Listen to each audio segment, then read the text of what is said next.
का स्वागत है आपके अपने YouTube channel maths for you academy में। आज हम आपके लिए लेकर आए हैं कक्षा 10th की गणित विषय की वर्कशीट नंबर 40, तिथि 5 अक्टूबर 2020। ऊंचाई और दूरियों पर आधारित सवाल 30 डिग्री, 45 डिग्री, 60 डिग्री, इस पर हम चर्चा कर रहे हैं। और ये सारे जो है चैप्टर नंबर 9 के अंदर के सवाल हैं कि किस तरीके के सवाल आपसे पूछे जाते हैं। तो यहाँ लिखा हुआ है, याद करिए और उत्तर दीजिए। पहला क्वेश्चन है, मैदान ए पर एक बिंदु से टावर के शिखर का उन्नयन कोण 30 डिग्री है, तो यदि टावर की ऊंचाई दुगनी कर दी जाए तो उन्नयन कोण हो जाएगा। तो यहाँ पर उन्नयन कोण की बात कर रहे हैं कि उन्नयन कोण कितना हो जाएगा। तो यहाँ पर लिखा हुआ है दुगना 45 डिग्री, वही या 3 गुना। तो देखो, वही भी नहीं रहेगा, 3 गुना भी नहीं होगा, 45 डिग्री भी नहीं रहेगा, दुगना भी नहीं होगा। तो यहाँ पर जो कन्फ्यूजन है इस सवाल के अंदर, अगर आप निकाल के देखते हैं तो यहाँ पर जो है दुगना नहीं आएगा और 45 डिग्री नहीं है, इनके बीच का आता है, यानी कि 49 आता है। तो 49 जो है इनके सेंटर में है। 49 कहाँ है? दुगना नहीं होगा, 30 का दुगना कितना होता है? 60 होता है। तो यानी कि दुगना मीन्स यानी कि ये कह रहे हैं 60 है, और यहाँ पर 45 डिग्री लिखा हुआ है। तो 60 भी नहीं है, 45 भी नहीं है, 49 है। तो 49 जो है दोनों के सेंटर में आ रहा है। तो ज़्यादातर वैसे यहाँ पर ये कहा जाता है कि मैदान पर एक बिंदु से टावर के शिखर का उन्नयन को 30 डिग्री है, तो टावर की ऊंचाई दुगनी कर दी गई है। तो यानी कि यहाँ पर भी ये दुगने के लिए कहते हैं। उन्नयन कोण कितना हो जाएगा? इनके अनुसार दुगना हो जाएगा, लेकिन इतना दुगना नहीं होगा जो एक्चुअल में है। दूसरा क्वेश्चन है यहाँ पर, पेड़ की छाया की लंबाई पेड़ की लंबाई की √3 गुना हो तो सूर्य का उन्नयन कोण कितना होगा? सूर्य का उन्नयन कोण 30 डिग्री होगा। तीसरा सवाल, समकोण त्रिभुज के एक कोण 45 डिग्री होने पर h बराबर √2b है, तो यहाँ पर भी ये √2p ही होगा, ये भी √2p होगा।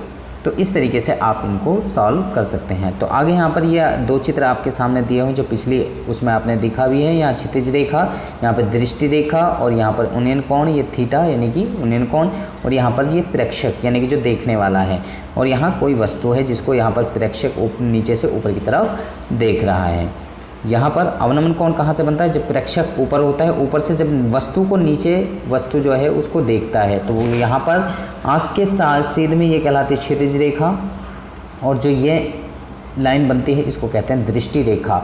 इसको अवनमन कोण कहा जाता है। जब इन दोनों यानी कि लाइन्स के बीच में जो एंगल बनता है वो कहलाता है अवनमन कोण, ऊपर से नीचे की तरफ देखने पर। तो अब यहाँ पर कुछ पर्सन देखते हैं, यहाँ पर कुछ पर्सन देखते हैं। तो यहाँ पर कुछ सवाल दिए गए हैं आपके लिए।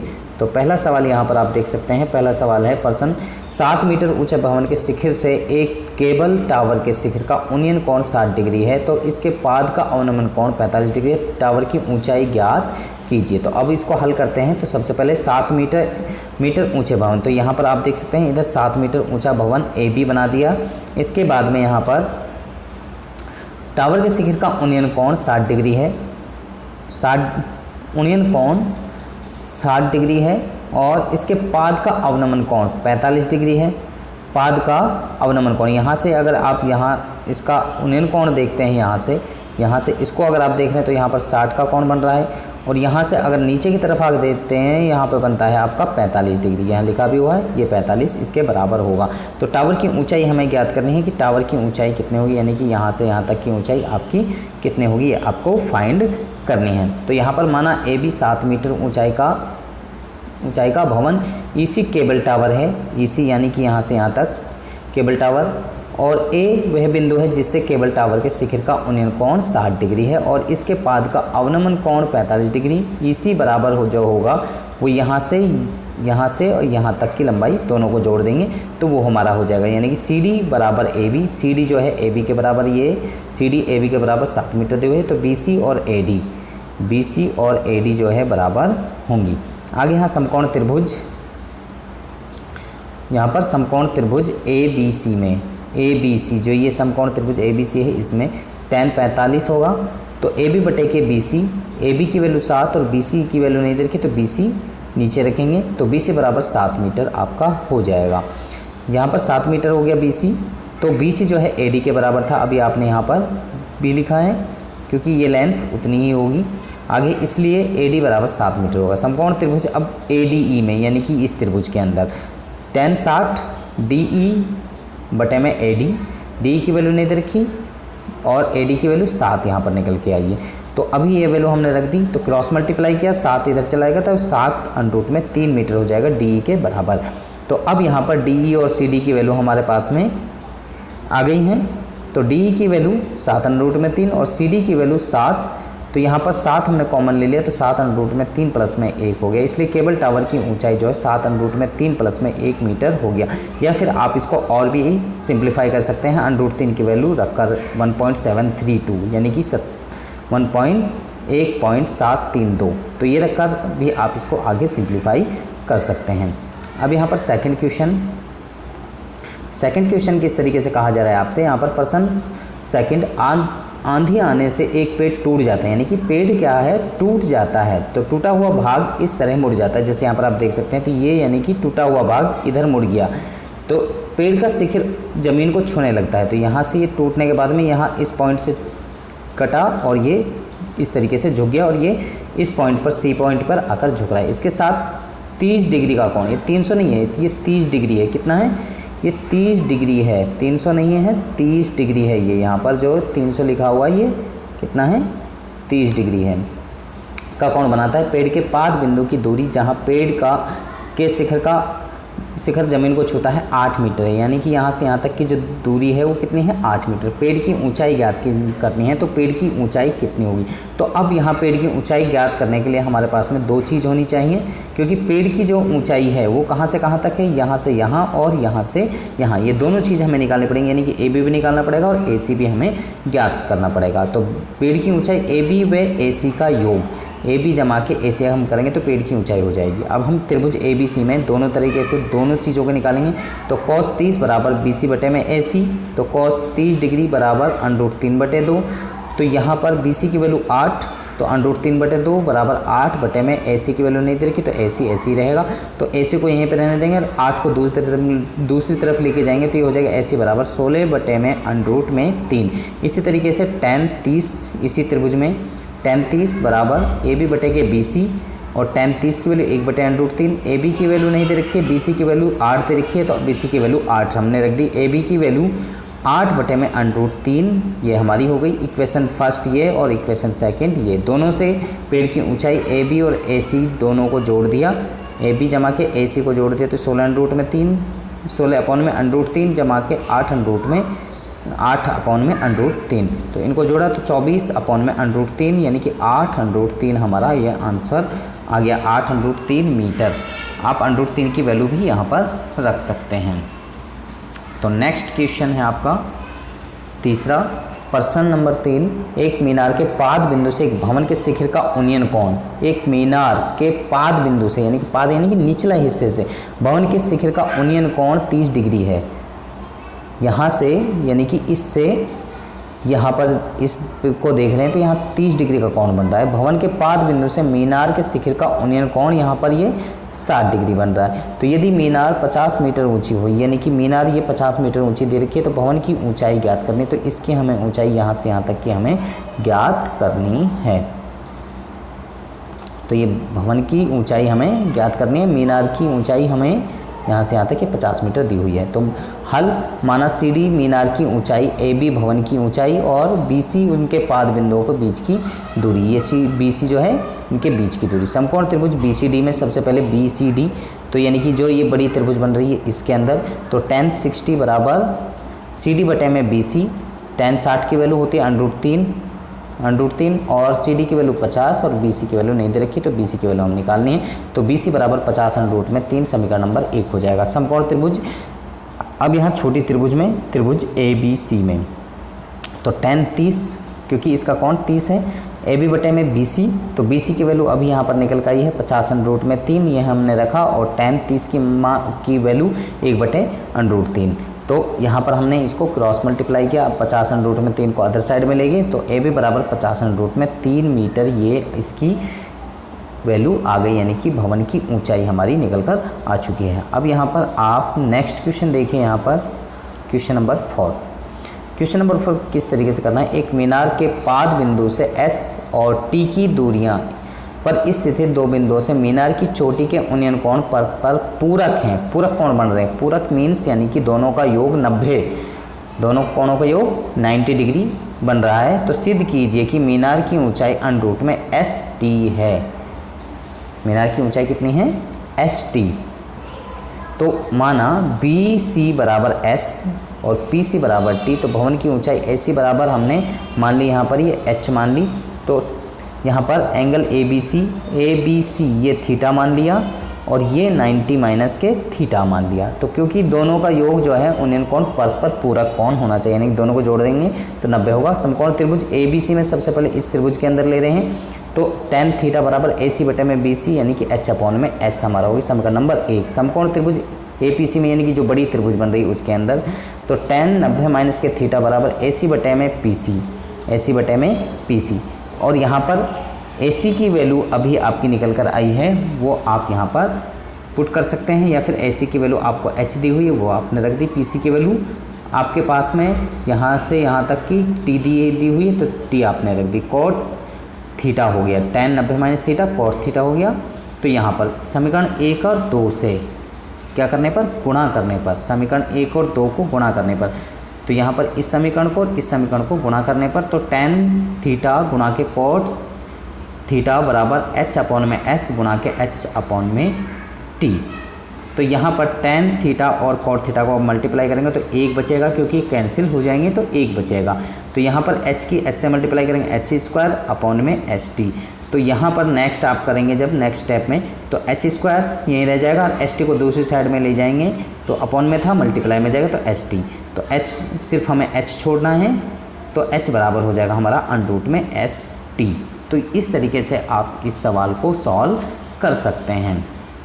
तो नेक्स्ट क्वेश्चन, यहाँ पर जो आपको सवाल दिए हुए थे उन सवालों को कैसे सॉल्व करना है। तो यहाँ पर दिया हुआ है, एक 100 मीटर चौड़ी नदी के बीच में एक छोटा सा द्वीप है और द्वीप पर एक लंबा पेड़ खड़ा है।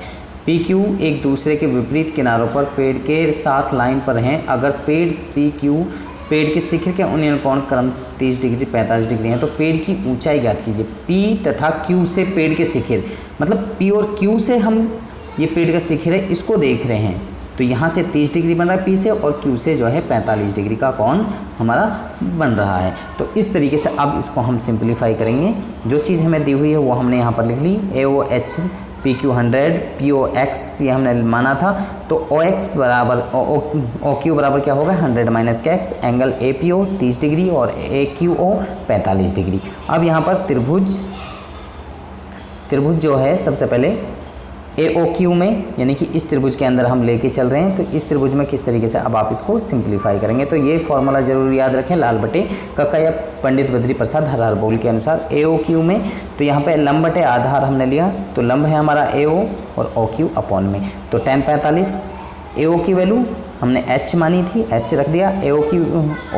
OQ की वैल्यू 100 माइनस के X हो गई, और यहाँ पर tan 45 जो है 1 के इक्वल होता है, तो 100x को इधर ले जाएंगे तो ये मल्टीप्लाई होगा, तो h बराबर 100 माइनस के x समीकरण नंबर 1 हो जाएगा। नेक्स्ट स्टेप में अब यानी कि आप दूसरी त्रिभुज में लेंगे। अभी आपने लिया था इस त्रिभुज के अंदर, आप अब लेंगे इस त्रिभुज के अंदर। अब इस त्रिभुज के अंदर आप लेंगे तो इस त्रिभुज के अंदर आपके लिए क्या दिया हुआ है, तो यहाँ पर AOP में लंब बटे आधार, AO बटे में PO tan 30, H बटे में X, और यहाँ tan 30 की वैल्यू ये हो गई 1 अपॉन में √3, और यहाँ पर आपने √3 को H से मल्टीप्लाई कर ये हो गया, और यहाँ पर ये X समीकरण नंबर 2। तो अब आपने यहाँ पर आपने समीकरण 1 और 2 से, यानी कि x बराबर √3h रखने पर, जहाँ x है वहाँ पर √3h हमने रख दिया, तो h बराबर 100 माइनस के x समीकरण 2 जो 1 है उसमें, और यहाँ पर हमने यहाँ पर पुट कर दिया 100 माइनस के x की जगह √3h। तो h वाले पार्ट्स को इसको अदर साइड में लेंगे, तो यहाँ 100 एक साइड में बच गया, तो h हमने यहाँ पर कॉमन ले लिया, तो h ब्रैकेट में 1 प्लस में √3 बराबर 100। तो ये हो गया। अब नेक्स्ट पेज में आप देखिए, नेक्स्ट पेज में तो यहाँ पर 100 अपॉन में ये हमारा बचा था, तो हमने क्या किया है यहाँ पर रैशनलाइज किया, यानी कि हर का परिमेयकरण किया।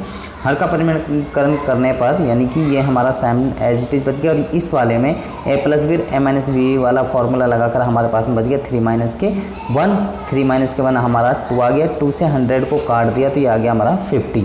और यहाँ पर इनकी वैल्यू यहाँ पर हमने रख दी √3 की वैल्यू 1.732 और यहाँ पर ये 1, या आप यहाँ तक भी इसको इस तरीके से लिख सकते थे कि 50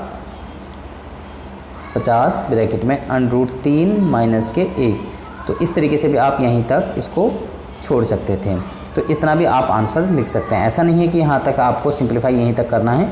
तो इस तरीके से हमने सिंप्लीफाई करके आगे भी आपको दिखा दिया है कि यहाँ पर इसमें से एक 1.732 में से अगर माइनस करते हैं 1 को तो 0.732 आ जाता है, इसको मल्टीप्लाई करते हैं 36.6 मीटर आ जाता है, या फिर आप इतना भी छोड़ सकते हैं।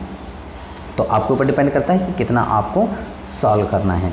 तो नेक्स्ट क्वेश्चन है आपका यहाँ पर 5 मीटर ऊंची एक मीनार एक ध्वज दंड लगा है। भूमि पर स्थित किसी बिंदु से ध्वज दंड के ऊपरी सिरे पर पाद बिंदु का उन्नयन कोण 60 डिग्री और 45 डिग्री है। ध्वज की लंबाई ज्ञात कीजिए। तो किस तरीके से सिंप्लीफाई करेंगे तो आपको हम यहाँ पर दिखाते हैं। हमने यहाँ पर सबसे पहले आइस की फिगर बना दी है कि किस तरीके से इसकी फिगर बनेगी। तो यहाँ पर आप देख सकते हैं फिगर हमारी इस तरीके से बनेगी। यहाँ पर हमारे लिए ये मीनार जो भी दी हुई है और इसके ऊपर यहाँ पर ये ध्वज है जिसकी ऊंचाई हमने h मान ली है। और अगर यहाँ से यहाँ तक टोटल ऊंचाई कहेंगे तो ये h प्लस में 5 या 5 प्लस में h हम कह सकते हैं। और यहाँ पर जो छोटा एंगल बनेगा यहाँ से यहाँ तक 45 और बड़ा जो एंगल बन रहा है वो 60 डिग्री। तो यहाँ पर आपके पास में दो त्रिभुज बने, एक ये और एक यहाँ से यहाँ तक बड़ी जो त्रिभुज बन रही है ये वाली एक बड़ी त्रिभुज आपके पास में ये बन जाती है।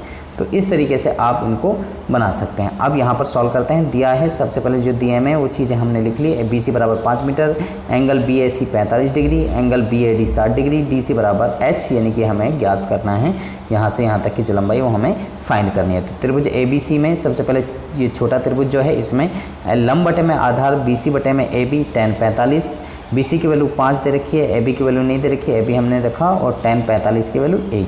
तो यहाँ पर AB बराबर इसको 5 को अदर साइड में लेंगे तो AB बराबर 5 हमारा हो गया समीकरण नंबर 1। अब यहाँ पर दूसरे त्रिभुज में जो ऊपर हमें दिया हुआ है अब उसके अनुसार त्रिभुज ABD में लंब बटे आधार BD बटे में AB tan 60। तो यहाँ पर BD की वैल्यू यहाँ से यहाँ तक आप देख सकते हैं। BD की वैल्यू जो होगी हमारी BD हमारा यहाँ से यहाँ तक है। तो यहाँ से यहाँ तक की ऊंचाई हमने बताई है 5 प्लस में h। यहाँ पर आप यहाँ से यहाँ ये वैल्यू यहाँ पर रखेंगे। तो यहाँ पर BD की वैल्यू 5 प्लस में h अपॉन में 5 हो गया, AB की वैल्यू 5 निकल गई और tan 60 की वैल्यू √3 क्रॉस मल्टीप्लाई करा तो 5 √3 हो गया। इधर ये 5 प्लस में h रहा ही। तो यहाँ पर h को यहीं पर छोड़ा और इस 5 को जो है अदर साइड में लेंगे तो यहाँ पर ये माइनस में जाएगा, प्लस में था माइनस में गया। तो यहाँ पर माइनस में गया तो यहाँ पर 5 इंटू में √3 माइनस के 1 और यहाँ पर √3 की वैल्यू 1.732 और माइनस के 1। या तो आप यहीं तक छोड़ दीजिए या फिर आप आगे करना चाहें तो आगे भी आप कर सकते हैं। तो यहाँ पर आप आगे करते हैं तो 5 गुणा के ये 0.732 आ जाएगी। इनको मल्टीप्लाई करेंगे तो 3.66 मीटर। ध्वज की जो ऊंचाई आएगी वो 3.66 मीटर आपकी आ जाएगी। तो इस तरीके से आप इसको डेसिमल में निकाल सकते हैं। अगर डेसिमल में नहीं तो आप यहीं तक भी इसको निकाल कर आंसर कह सकते हैं। तो मुझे लगता है कि ये जो वीडियो है ये सवाल जो हैं आपको समझ में आ चुके हैं। अगर आपको समझ में आ चुके हैं तो आप हमारी वीडियो को लाइक करें, शेयर करें, कमेंट करें और इसके साथ में अगर आप अभी तक हमारे चैनल पर नए हैं तो आप हमारे चैनल को सब्सक्राइब कीजिए और इसके साथ में बेल आइकन को जरूर प्रेस करें ताकि आपको आने वाली हर वीडियो की अपडेशन साथ ही साथ में मिलती रहे। तो आप बच्चे हमारे साथ में बन रहे हैं हमारी नेक्स्ट वीडियो तक। आप सब बच्चों का इस वीडियो को देखने के लिए